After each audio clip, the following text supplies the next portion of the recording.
नमस्कार बच्चों। आज की हिंदी की कक्षा में आपका पुनः स्वागत है। मैं अरुणा नारोलिया, शासकीय नवीन हाई स्कूल भानपुर भोपाल से। बच्चों, आज की हिंदी की कक्षा में हम कक्षा 12 की हिंदी की पुस्तक आरोह भाग 2 के काव्य खंड की रचना उषा पढ़ने जा रहे हैं, जिसके कवि हैं शमशेर बहादुर सिंह जी। तो आइए बच्चों, सबसे पहले हम शमशेर बहादुर जी का जीवन परिचय समझ लें। बच्चों, नई कविता के समर्थकों में शमशेर बहादुर सिंह की एक अलग ही छवि है। उनका जन्म 13 जनवरी सन 1911 को देहरादून में हुआ। इनकी प्रारंभिक शिक्षा देहरादून में ही हुई। इन्होंने उच्च शिक्षा इलाहाबाद विश्वविद्यालय से प्राप्त की। चित्रकला में इनकी रुचि प्रारंभ से ही थी। इन्होंने प्रसिद्ध चित्रकार उकील बंधुओं से चित्रकारी में प्रशिक्षण प्राप्त किया। इन्होंने सुमित्रा नंदन पंत के पत्र रूपाभ में भी कार्य किया। बच्चों, रचनाओं में काव्य संग्रह, कुछ कविताएं, कुछ और कविताएं, चुका भी हूं नहीं मैं, इतने पास अपने, बात बोलेगी, काल तुझसे होड़ है मेरी, संपादन कार्य किया है इन्होंने उर्दू हिंदी कोश का। निबंध इनके दो आप कहानी संग्रह में प्लाट का मोर्चा।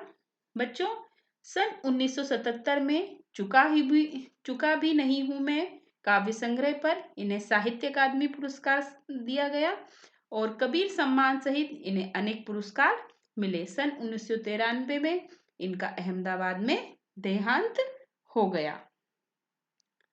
आइए बच्चों, अब हम शमशेर बहादुर सिंह जी की काव्यगत विशेषताओं पर कुछ प्रकाश डालेंगे। बच्चों, वैचारिक रूप से प्रगतिशील एवं शिल्पगत रूप से प्रयोगधर्मी कवि शमशेर बहादुर सिंह जी को एक बिंबधर्मी कवि के रूप में जाना जाता है। इनकी बिंबधर्मिता शब्दों के माध्यम से रंग, रेखा एवं सूची की अद्भुत कशीदाकारी का मादा रखती है। इन्होंने अपनी कविताओं में समाज की यथार्थ स्थिति का भी चित्रण किया है। ये समाज में व्याप्त गरीबी का चित्रण करते हैं। कवि ने प्रकृति के सौंदर्य का सुंदर वर्णन किया है। प्रकृति के नजदीक रहने के कारण इनके प्राकृतिक चित्र अत्यंत जीवंत लगते हैं। उषा कविता में प्रातःकालीन वातावरण का सजीव चित्रण है। शमशेर सिंह जी की कविता एक संधि स्थल पर खड़ी है। यह संधि एक ओर साहित्य, कला और संगीत की है, तो दूसरी ओर मूर्तता और अमूर्तता की तथा इंद्रिय और इंद्रियतर की है। आइए बच्चों, अब हम कुछ भाषागत विशेषताओं पर भी नजर डालेंगे। शमशेर बहादुर सिंह जी ने साहित्यिक खड़ी बोली का प्रयोग किया है अपनी रचनाओं में। कथा और शिल्प दोनों ही स्तरों पर इनकी कविता का मिजाज अलग ही है। उर्दू शायरी के प्रभाव से संज्ञा और विशेषण से अधिक बल सर्वनामों, क्रियाओं, अवयवों और मुहावरों को दिया गया है। सचेत इंद्रियों का यह कवि जब प्रेम, पीड़ा, संघर्ष और सृजन को गूंथकर कविता का महल बनाता है, तो वो ठोस तो होता ही है, अनुगुंजों से भी भरा होता है। आइए बच्चों, अब हम उषा कविता का सारांश देखते हैं, इसका प्रतिपाद्य भी पढ़ते हैं। और देखिए, उषा कविता में भोरकालीन सौंदर्य के रंग, रूप और वातावरण का सूक्ष्म चित्रण किया गया है। भोर से भी पहले आकाश का रंग जिस प्रकार गहरा नीला होता है, मानो कोई शंख हो।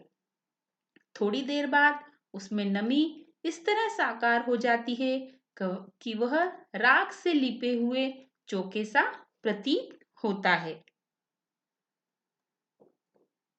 कुछ समय बाद सूरज की लाली उसमें ऐसे मिल जाती है कि वातावरण लाल केसर से धुली काली सिल जैसा जान पड़ता है, या यूं लगता है मानो काली स्लेट पर किसी ने लाल खड़िया चाक मल दी हो। और कुछ देर बाद सूरज का प्रकाश प्रकट हो जाता है। तब आकाश में उगती हुई सफेदी या श्वेतता यूं लगती है मानो नीले जल में किसी की गोरी देह झिलमिला रही हो। सूर्योदय होने पर उषा का सारा सौंदर्य समाप्त हो जाता है। इस प्रकार उषा का सौंदर्य पल प्रतिपल बदलता रहता है। यही वर्णन इस कविता में किया गया है।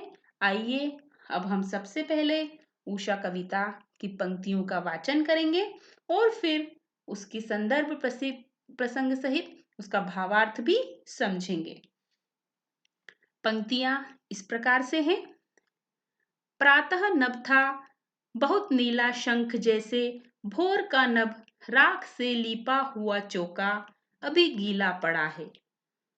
बच्चों एक बार पुनः पढ़ते हैं। प्रात नभ था बहुत नीला शंख जैसे, भोर का नभ राख से लीपा हुआ चौका अभी गीला पड़ा है।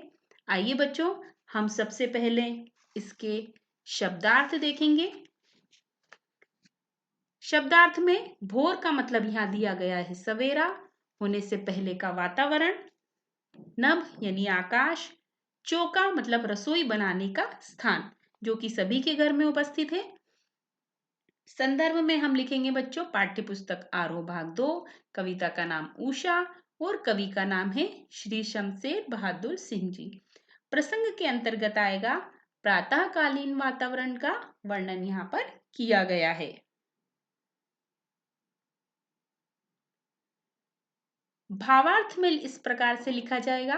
आइए भावार्थ समझ लीजिए। प्रातःकालीन आकाश का रंग गहरा नीला था।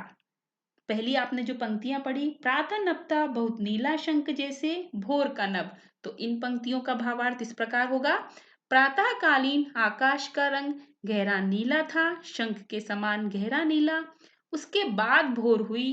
भोर के समय नीला रंग थोड़ा मंद पड़ गया और वातावरण की नमी दिखाई देने लगी।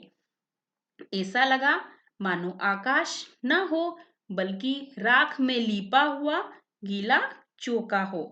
नमी के कारण गीलापन था और रंग राख का गहरा था। तो ये इन पंक्तियों का भावार्थ था बच्चों।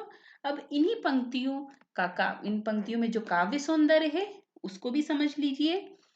इस वर्णन में कवि ने भोर का वातावरण अत्यंत सूक्ष्मता के साथ प्रस्तुत किया है। सवेरे के समय वातावरण में गहरा नीला रंग होता है।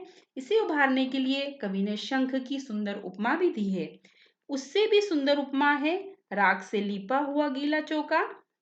यह बिंब भोरकालीन गहरे रंग और नमी को साकार करता है। कवि को वातावरण चित्रण में अद्भुत सफलता मिली है। शंख जैसे में उपमा अलंकार है। अत्यंत सरल और लघु शब्दों का प्रयोग किया गया है। मौलिक कल्पना है और नवीन उपमानों का प्रयोग कविता में किया गया है। वर्णन में चित्रात्मकता का गुण भी उपस्थित है। आइए बच्चों अब इसी काव्यांश से संबंधित हम कुछ अर्थ ग्रहण संबंधी प्रश्नों पर भी दृष्टि डालते चलते हैं, उनका भी अभ्यास करते चलते हैं। तो इन्हीं पंक्तियों में से कुछ हमने प्रश्न निकाले हैं। प्रश्न इस प्रकार से हैं। पहला प्रश्न आपको अपने पटल पर दिखाई दे रहा होगा। कवि ने प्रातःकालीन वातावरण की समानता नीले शंख से क्यों की है? तो इसका उत्तर इस प्रकार से लिखा जाएगा। भोर के समय वातावरण ना तो गहरा काला होता है और ना उजला। उसका रंग नीले शंख जैसा बुझा बुझा होता है। इसलिए नीले शंख की उपमा प्रातःकालीन वातावरण से की गई है। दूसरा प्रश्न इस प्रकार से है।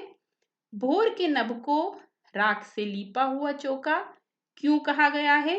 तो इसका उत्तर हम इस प्रकार से लिखेंगे बच्चों।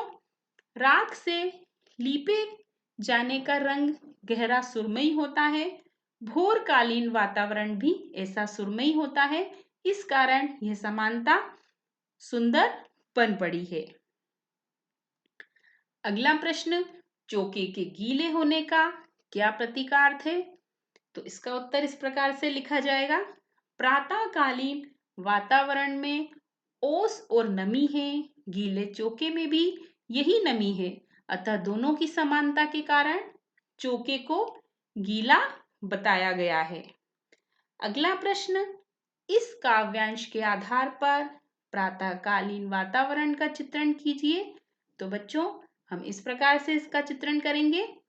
प्रातःकालीन वातावरण में ओस की नमी है और इसका रंग गहरा सुरमई है। इस समय किसी प्रकार का प्रदूषण नहीं है, अतः यह चौके जैसा पवित्र समय है। तो बच्चों, यदि आप कविता की पंक्तियों का भावार्थ अच्छे से समझते जाएंगे तो आपको स्वतः ही प्रश्नों के उत्तर आ जाएंगे।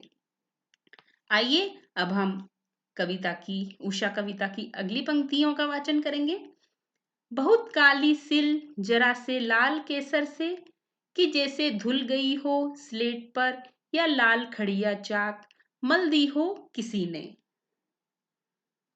इसमें से कुछ शब्दार्थ हमने निकाले हैं। सिल अर्थात मसाला पीसने वाला पत्थर, केसर फूल का सुगंधित पदार्थ। संदर्भ में बच्चों आप संदर्भ तो जान ही गए होंगे किस प्रकार से लिखा जाता है। इसमें हम लिखेंगे पाठ्य पुस्तक आरोह भाग 2, कविता का नाम उषा और कवि का नाम है श्री शमशेर बहादुर सिंह। प्रसंग में रात की कालिमा का वर्णन इसमें किया गया है। पंक्तियों का भावार्थ इस प्रकार से लिखा जाएगा। बहुत काली सिल जरा से लाल केसर से, कि जैसे धुल गई हो। भोर के छुटपुटे में अंधेरे और सूरज की उगती हुई लाली का मिश्रण ऐसे लगता है मानो बहुत गहरी काली सिल थोड़े से लाल केसर से धुल गई हो। अंधेरा काली सिल जैसा प्रतीत होता है और सूरज की लाली केसर के समान है। स्लेट पर यह लाल खड़िया चाक मल दी गई हो किसी ने। यह वातावरण ऐसा जान पड़ता है मानो किसी ने काली स्लेट पर लाल खड़िया चाक मिट्टी पोत दी हो। अंधेरा काली स्लेट के समान दिखाई देता है और सूरज की लाली चाक मिट्टी के समान दिखाई दे रही है। अब इन पंक्तियों में जो काव्य सौंदर्य उपस्थित हुआ है उसको समझ लीजिए। इस पद्यांश में रात की कालीमा, ओस का गीलापन और सूरज की लालिमा के मिश्रण से बहुत ही सुंदर चित्र उकेरे गए हैं। कवि ने कल्पना की है कि मानो रसोई में माँ ने सिलबट्टे को केसर से धो दिया हो, या बच्चों ने अपनी स्लेट पर लाल रंग की खड़िया चाक मिट्टी मल दी हो। दोनों उत्प्रेक्षाएं नवीन हैं, मौलिक हैं, जन रुचि के अनुकूल है। इन दो पंक्तियों में उत्प्रेक्षा अलंकार भी है। पहली पंक्ति है बहुत काली सिल गई हो और दूसरी पंक्ति है स्लेट पर किसी ने, अर्थात स्लेट पर यह लाल खड़िया चाक मल दी हो किसी ने। इन दोनों पंक्तियों में उत्प्रेक्षा अलंकार है। काली सिल में अनुप्रास अलंकार भी है। मुक्तक छंद का कविता में प्रयोग किया गया है। भाषा अत्यंत सरल, सहज, प्रभावपूर्ण तथा बिंबात्मक है। आइए बच्चों, अब हम इसी काव्यांश से संबंधित कुछ अर्थ ग्रहण संबंधी प्रश्नों का भी अभ्यास करेंगे। पहला प्रश्न जो कि आपके पटल पर उपस्थित है इस प्रकार से रहेगा। इस काव्यांश में कवि किस दृश्य का चित्रण करना चाहता है? तो इसका उत्तर होगा बच्चों, इस काव्यांश में कवि भोर के अंधेरे अर्थात छुटपुट वातावरण में छाने वाली सूरज की हल्की हल्की लालिमा का दृश्य चित्रित करना चाहता है। दूसरा प्रश्न है, काली सिल और स्लेट किस दृश्य को चित्रित करते हैं? तो इनका उत्तर होगा, भोर काल में आकाश में सुरमई अंधेरा होता है। यह अंधेरा काली सिल या स्लेट के रंग जैसा होता है। इस प्रकार कवि काली सिल और स्लेट के माध्यम से भोरकालीन अंधेरे का चित्रण करना चाहता है। अगला प्रश्न इस प्रकार से रहेगा, लाल केसर और लाल खड़िया चाक किस दृश्य को चित्रित करते हैं? तो इसका उत्तर इस प्रकार से लिखा जाएगा, लाल केसर और लाल खड़िया चाक सूरज की उगती हुई लालिमा को चित्रित करते हैं। अगला प्रश्न, प्रातःकालीन ओस और नमी को किस प्रकार चित्रित किया गया है? तो इसका उत्तर है, प्रातःकालीन ओस और नमी को धुलने के दृश्य द्वारा चित्रित किया गया है। धुलने पर जो गीलापन हमारे सामने आता है वह काली सिल के लाल केसर से धुलने पर साकार हो उठता है। कविता की अगली पंक्तियां बच्चों इस प्रकार है, उनका भी वाचन कर लीजिए। नील जल में या किसी की गौर झिलमिल देह जैसे हिल रही हो और जादू टूटता है, इस उषा का अब सूर्योदय हो रहा है। कविता में शब्दार्थ, कविता के इन पंक्तियों के शब्दार्थ इस प्रकार से रहेंगे। नील जल, नीले रंग का पानी, गौर अर्थात गौरा, झिलमिल देह, चमकता हुआ शरीर, जादू का मतलब यहाँ पे सौंदर्य या किसी आकर्षण से लिया गया है, सूर्योदय, सूरज का उगना। संदर्भ में बच्चों हम लिखेंगे पाठ्य पुस्तक आरोह भाग 2, कविता का नाम उषा और कवि का नाम है श्री शमशेर बहादुर सिंह। प्रसंग में सूर्योदय की बेला के प्राकृतिक सौंदर्य का वर्णन यहाँ पर किया गया है। भावार्थ भी समझ लीजिए इन पंक्तियों का। भोर के समय नील जल में या किसी की गोर झिलमिल देह जैसे हिल रही हो। भोर के समय जब आकाश में गहरा नीला रंग छा जाता है और सूरज की श्वेत आभा दिखने लगती है, तो उस समय का सौंदर्य ऐसे प्रतीत होता है मानो नीले रंग के जल में किसी सुंदरी की गोरी देह झिलमिल कर रही हो। कुछ समय बाद जब सूरज उदित होता है और जादू टूटता है, उस उषा का अब सूर्योदय हो रहा है।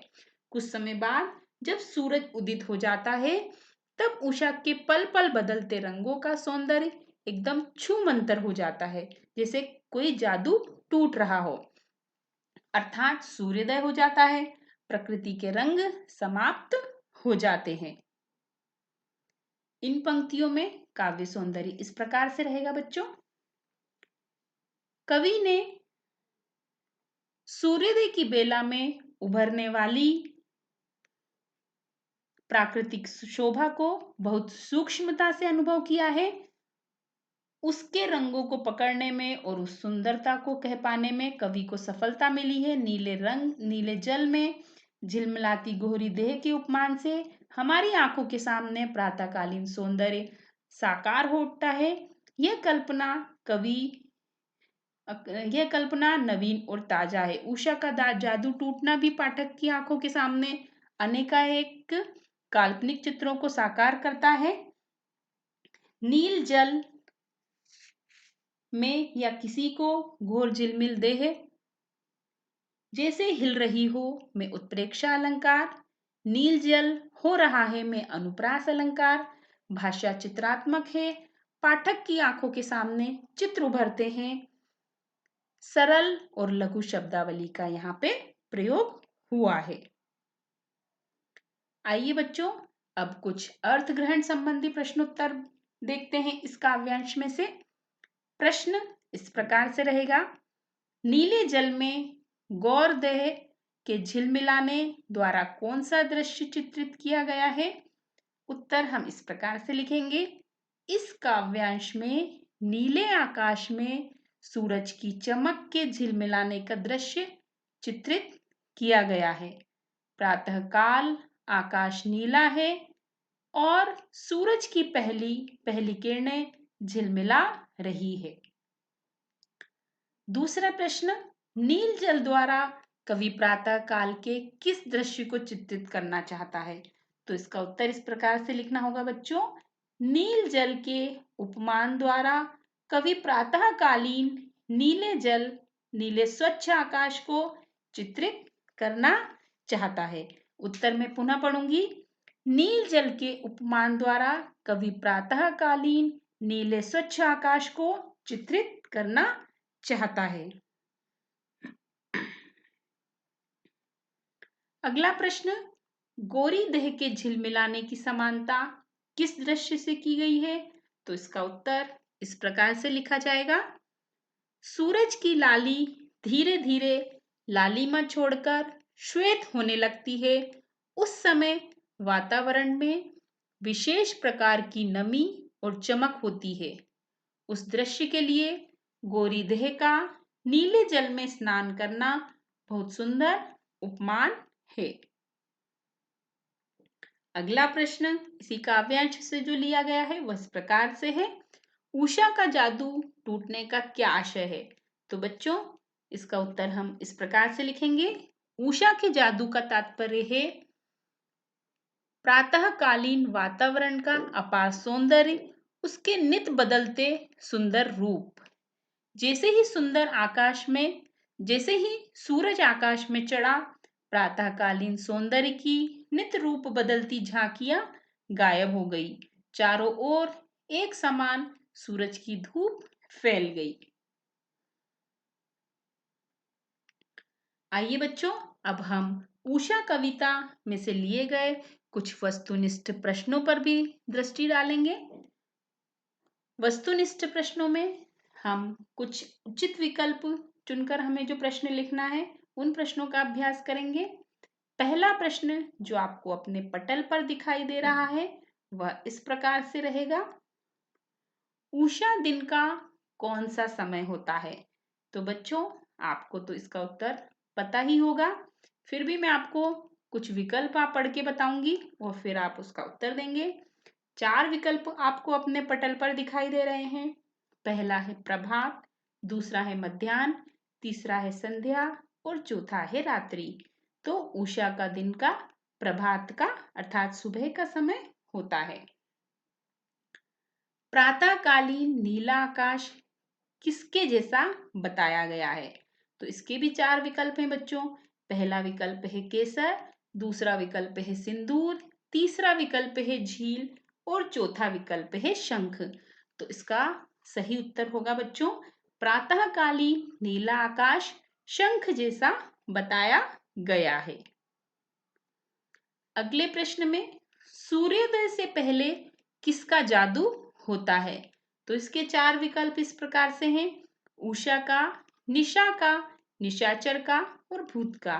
तो इसके जो इसका सही विकल्प है वह इस प्रकार से होगा। सूर्योदय से पहले उषा का जादू होता है। अगले प्रश्न में उषा कविता में किस रंग की खड़िया चाक मलने की बात कही गई है? तो इसके उत्तर में बच्चों हम लिखेंगे 4 विकल्प हमें दिए गए हैं। पहला विकल्प है नीली, दूसरा विकल्प है पीली, तीसरा विकल्प है सफेद और चौथा विकल्प है लाल।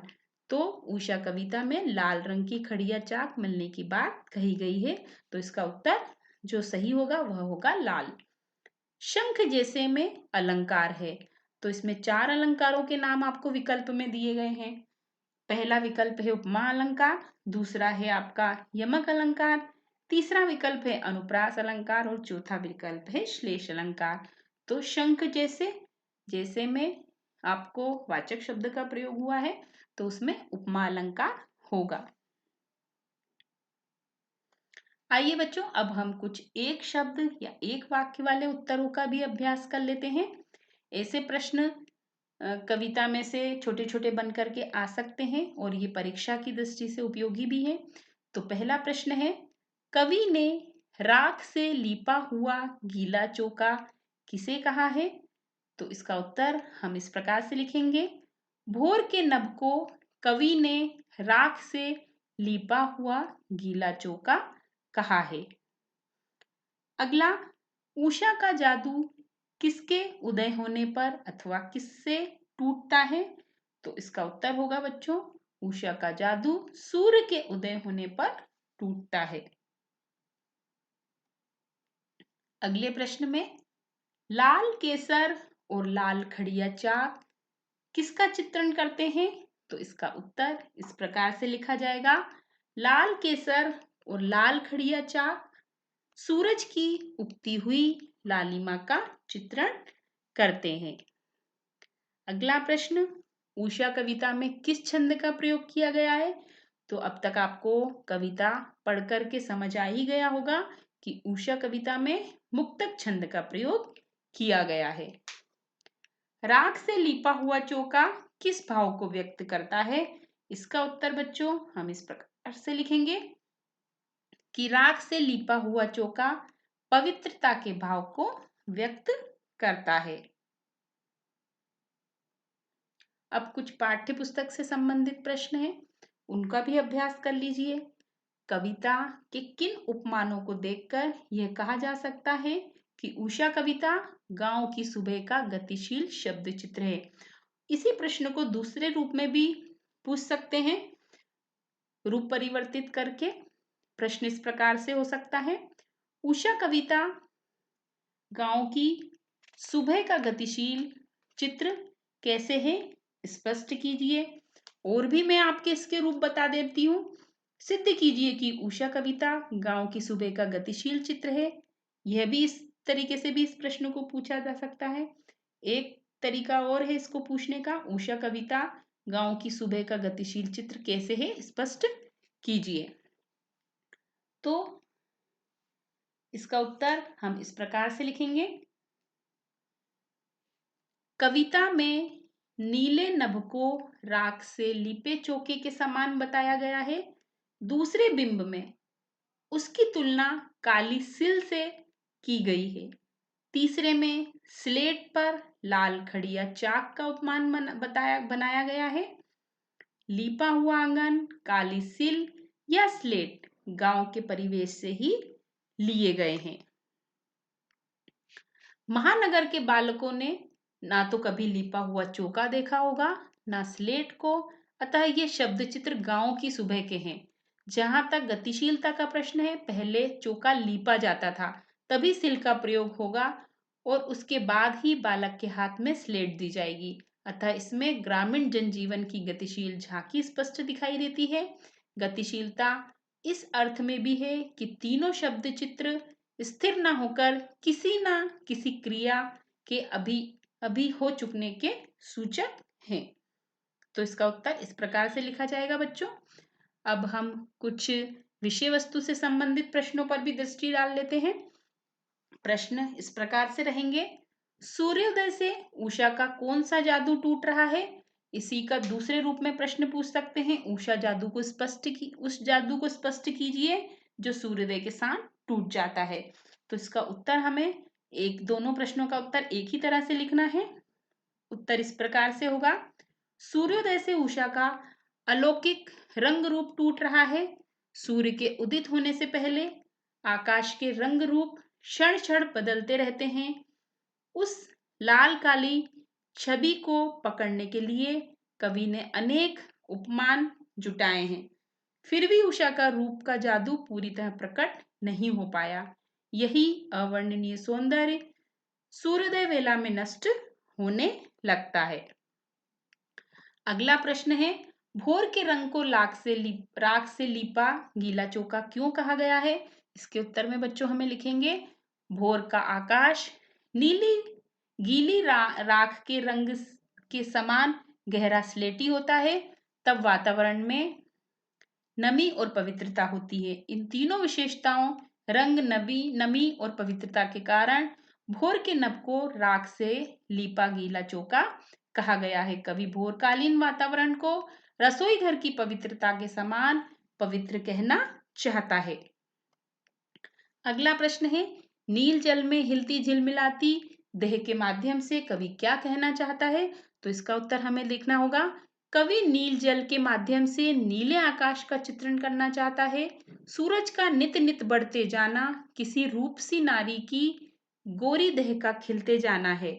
इस प्रकार कवि नीले आकाश में विकीर्ण होती सूरज की धवल किरणों के प्रकाश का चित्रण करना चाहता है। अगला प्रश्न है, स्लेट पर लाल खड़िया चाक मलने के सौंदर्य की सराहना कीजिए। तो इसका उत्तर होगा बच्चों, काली स्लेट पर लाल खड़िया चाक मिट्टी को लीप दिया जाए और वह गीली हो तो उसका रंग भोरकालीन गहरे आकाश पर सूरज की लाली पड़ने जैसा होता है। यह वर्णन रूप, रंग और वातावरण की समानता के कारण बहुत सुंदर बन पड़ा है। अगला प्रश्न और अंतिम प्रश्न है, जादू टूटता है इस उषा का अब। जादू, उषा का जादू क्या है, वह कैसे टूटता है? तो इसका उत्तर हम लिखेंगे, सूर्योदय होने से पहले आकाश में नए नए रंग उभरते हैं। लाल काले रंगों के अद्भुत मेल से आकाश में जादू ऐसा जैसा वातावरण बन जाता है।